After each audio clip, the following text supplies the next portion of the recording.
The Washington-Texas game, it was about how we thought. You thought it was going to be high scoring. Mm-hmm. It was from the jump. You know, Texas, I thought, and Michigan won't make this mistake, especially after last game. I thought Texas should have ran it more. I thought Sark, you know, sometimes you get these guys that are geniuses, right? Especially guys that are quarterbacks, guys that deep down, they understand balance is important, but every quarterback wants to throw the ball. Quarterbacks don't like handing it off. It's an ego trip. Right, I felt like we talk about Michigan getting too cute. We talk about Alabama reverting back to kind of pre-LSU offensive Alabama. I thought Texas got a little bit too imaginative when the way was being shown, and it's a 2-for-1.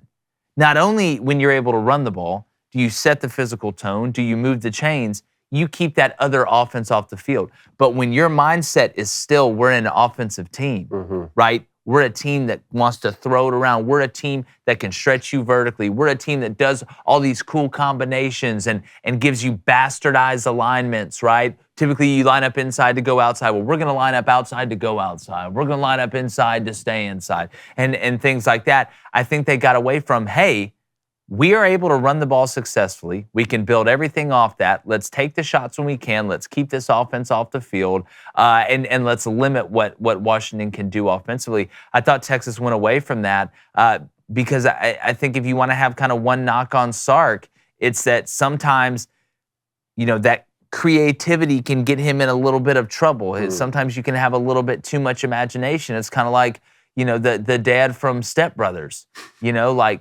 you probably don't need to be a 40-year-old man pretending to be a dinosaur in the backyard, right? Especially when like that 9-to-5 dad stuff's working, right? You don't need to lose your dinosaur, but you don't need to always be the dinosaur.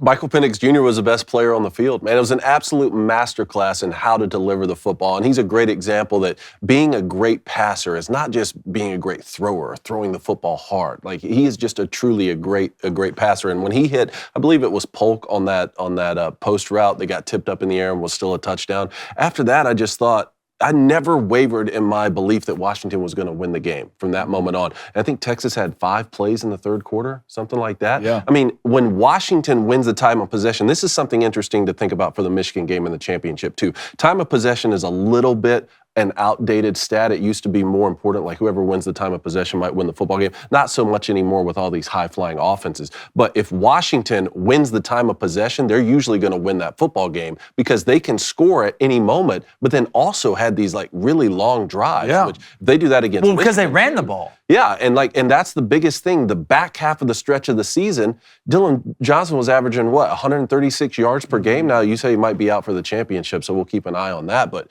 yeah, you put it the best. They're the most physical, They're the most physical finesse team So, I've ever seen. If you're Washington, this question when I ask both of you, if you're Washington, do you slow your tempo down a little bit on offense against Michigan to help out your defense at all? Because if you're scoring 4 and 5 plays, right, your defense is going to be on the field a lot. And they're going to Michigan will wear you down throughout this football game. To me, you always have to adjust in game, right? I do think it's a little bit different if you're up later in the game, right, and you make that adjustment. But if you're out here and you're just hitting laser after laser, turn it into a fireworks show. I think Washington would rather this game be a back and forth track meet than a game that is slow and churning and, you know, Michigan's has these 10, 12 play drives that are eating up 8 minutes. I think Washington would much rather play in a game where they can win 41-38 as opposed to winning a game 17-14. Agreed.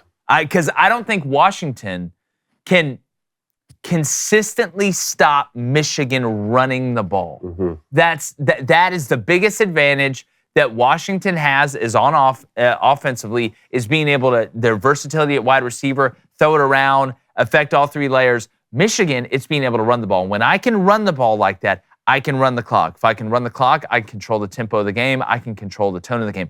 I don't think Washington needs to fall into the trap of let's play Michigan style. I think they need to go out there and play Washington football and adjust if they have to. Hey, YouTube, thanks for checking us out. It's 2024. If you haven't already, make sure you hit that subscribe button. Grab some merch. We got mugs. We got candles. We got hoodies at thedailywire.com/shop. Check out Crane & Company there. And make sure you share the show and check out Lady Ballers, one of the hit movies of 2023.